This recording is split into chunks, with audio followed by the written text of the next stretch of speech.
Right, very good morning and welcome back to the Public Show. In this part of the interview, we want to take a conversation forward. Today we're talking about the taxi market in Kenya. Of course, if you've been on social media or even on mainstream media, there has been for a long time a war between taxi drivers and other what tech companies, as it were, offering the same service, that is Uber, Easy Taxi and the likes. And we just want to mention from the outset that we had indeed invited Uber to come to join this discussion, but they said they were unable to make it today. The latest, of course, events being an attack that was there yesterday on somebody going around social media claiming allegedly to have been attacked by an Uber driver. Of course, that is still an allegation and they're yet to prove it, and we'll still invite them so that they can come and give their views. But today we're joined by two gentlemen that I want them to introduce themselves. We'll start with you, sir. Hi, good morning. I'm Paul Dichu. I'm the CEO of Easy Taxi. And I'm Ronald Mahondo, Operations Director. Alright, and of course also Mutege Jao is joining us for the discussion, as well as the PS in the Interior Ministry, the engineer Dr. Karanja Kimisho as well. So welcome. So I guess we'll start from you, Bona PS. Way back we had the report, we had the Uber taxi wars that were happening, and then there was a committee that was constituted that was supposed to come up with a way forward. Perhaps you tell us the update on that committee and if that way forward was reached, and what is that way forward? Yeah, thank you very much. I think how the Ministry of Interior comes into this, that is obviously a business conflict issue, is because there is interruption of law and order when specific segments of business interest start attacking others. Then we come in, but mainly there's an issue that involves other players technically. You remember the Minister for Interior, General Kaiseri, directed me some time back to resolve this matter. I indeed called all the players, the gentlemen you're sitting with and others, and also Uber, to the ministry for a discussion, and it's the result of that discussion that I formed an inter-agency committee to just hear all the stakeholders and make recommendations. They've listened to all the players. This committee involved a lot of agencies, the Nairobi City Council, the Competition Authority that shared the meeting, KRA, National Transport and Safety Authority, and others. And they listened to all the stakeholders. They've completed the report. They've handed it over to me, and I'm just looking for an opportune moment so that we can hand this report back to the minister. But I've also had the opportunity to listen, to be taken through the report, even though we may not discuss its contents here until we hand it over to the minister. I can tell you that I listened, and I am convinced that everyone told their story. Right. So what is likely to happen? Because we have been having skirmishes, and we don't want to continue skirmishes. You see, when a Kenyan is attacked, whether it's because of business library or any other reason, we must come in. And I think for us, from where we sit, these are criminal activities. Attacking another Kenyan for whatever reason, however aggrieved you may feel, is a criminal activities, and we are pursuing the criminals as such. We are not asking them whether they belong to Uber, whether they belong to the traditional taxis. These are criminals who are causing harm, destroying property, and harming other Kenyans, and therefore we are pursuing them as that. The ones who have continued to attack, we have of course put our position very firmly that once we pursue you and arrest you, you will not tell us about your businesses. We will be treating you as a criminal for who you are. Right, of course, we just remind our viewers that you can send in your questions on 2242 and also talk to us on the hashtag is Power Breakfast on Twitter if you have your questions, views, and comments on this matter. But I'll turn to Paul, and any one of you can chime in at any time. First of all, for people to understand what is Easy Taxi and what is it about? Yeah, thanks for having us, Willis. I think Easy Taxi fundamentally is a technology business. Our business model is to connect individuals and corporates who want to get from A to B with a taxi driver. I think just listening to Honorable PS, we second what he said about the incidents that have happened. I think for us at Easy Taxi, we appreciate that none of our drivers has yet been threatened or attacked. And I think the business model is interesting because we've existed now. This is our second year. We've recruited about 2,000 taxis, and actually this year we are celebrating our 150,000 customer. And I think when you look at more of the data of the customers we actually connect to, you sort of understand why the change is happening as we speak. So if you look at some of the demographics, for example, almost 70% of our users are women. I think women like convenience, consistency. If you look at 66% of our customers are actually between 18 and 30-year-olds, so they are the millennials. And if you look at another greater population of almost 50% of them earn below 100,000 shillings. So the pricing element around the convenience, being able to request for a taxi, and the taxi arrives to you. Now, in saying that, 99% of Kenyans access internet via the mobile phone. So the independence has really come on the mobile phone. So if most of, as we see, services, whether it comes to health, education, or even transport services, a lot of customers will default to the mobile phone, and we've seen the business model grow over time. And working, because we don't own a single taxi, so we work with existing taxi drivers. We do have, thank you for inviting us for the session and the committee session for telling our story, but we do have a vetting process that we go through with the taxi drivers for you to be part of Easy Taxi. And through that process, it takes 2 to 3 weeks. You join the ecosystem, and we get rides for you. So it's been a very high growth model. It's really driven change, and I think as Easy Taxi we're excited about it, at least for the customers that have adopted it and also the corporates that have adopted it. What's the difference between your system, the business model, and that of Uber, or the same? The technology is exactly the same. So it helps you to connect between the need for getting transport from A to B and being able to pay for it. I think if you look at some of the differences are really around how the business model has been applied, particularly in Kenya. So Easy Taxi as a brand is a global brand, but in Kenya specifically we are part of AIG, which is Africa Internet Group, with other ventures involved. I think I mentioned to you, such as Jobago, Hello Food, and etc. And to answer your question specifically, the business model is in terms of 3 things. One is our driver engagement. So we predominantly prefer to work with taxi drivers, the reason being of the level of experience they have in moving people from A to B. I think applying our technology to taxi drivers to increase some of the rides they get to see, because the old model, if you go to the shopping malls in town, they would park somewhere and wait for rides. I think Ronald and I would call that patapotea business, because they'll get 3 to 4 rides, maybe 5 rides a day. But with our technology, we've seen drivers move to 15, 18 rides a day.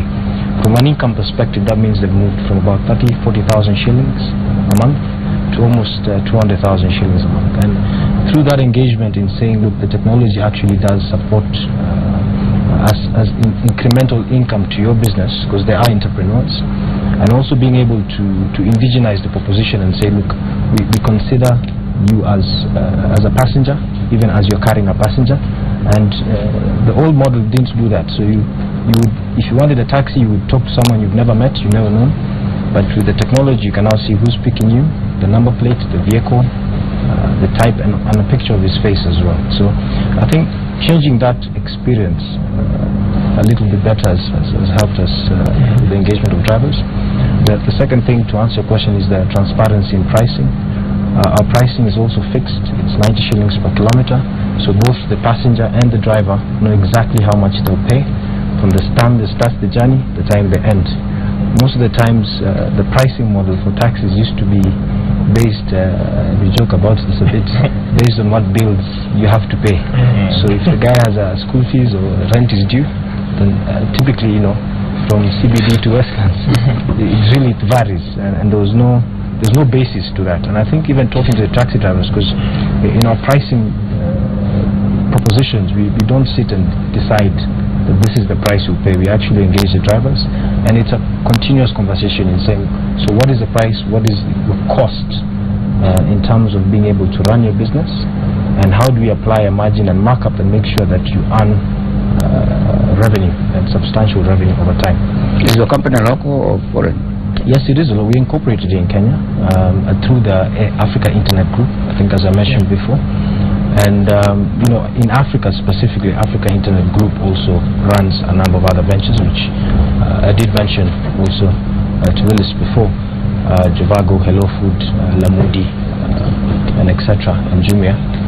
And yeah, we are locally incorporated, to answer your question. I think what we've seen is in terms of indigenizing the brand and just saying, look, the millennials, this is how they engage when they come to needs of transportation.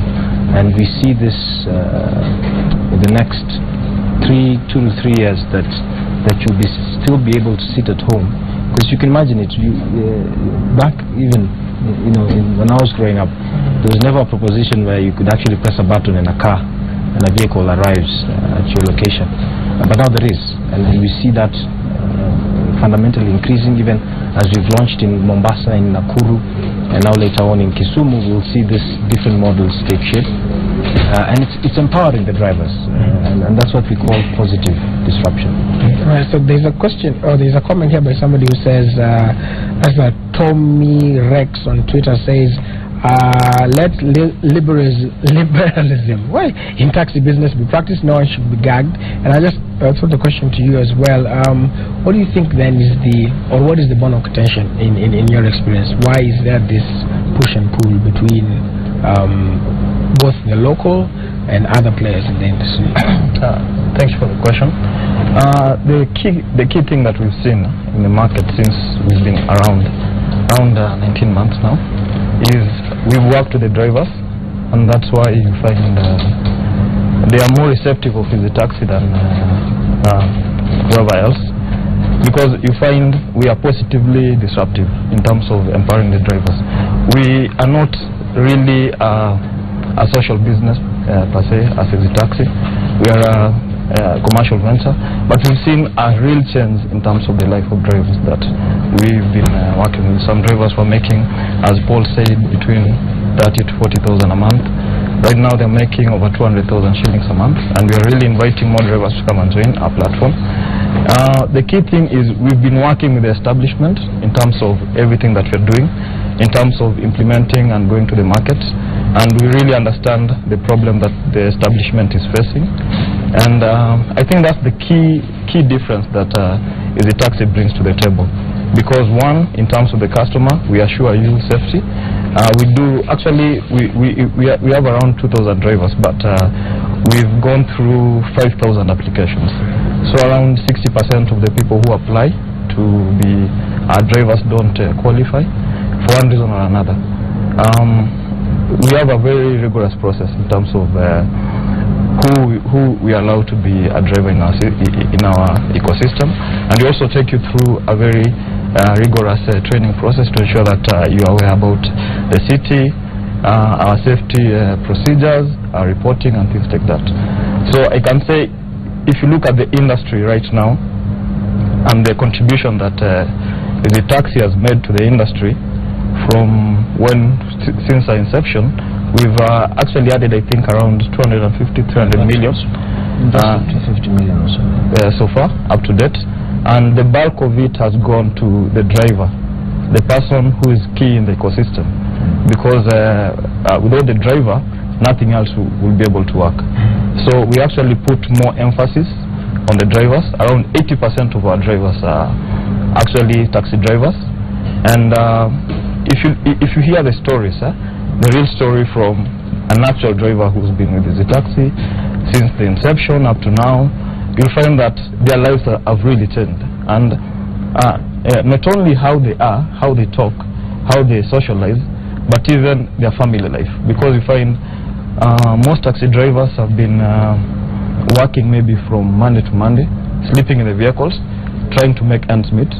But since the taxi came, you find that they're able to go home in the evening, because you're able to get rides from point A to point B. When you get to point B, you get another ride to point C, and it's actually building them up, and also how they relate, because most of them never used to talk to people in a courteous way, you know, because you're raised in the street and stuff like that. But we train them to have etiquette, and actually, if for customers who've been with us through the journey, they'll actually tell you, even in terms of the types of vehicles we have, they've really improved. I can say the impact on the industry that Easy Taxi has had is quite significant, because Paul will tell you, we've had a couple of partnerships with various corporates, and it's actually bearing fruit.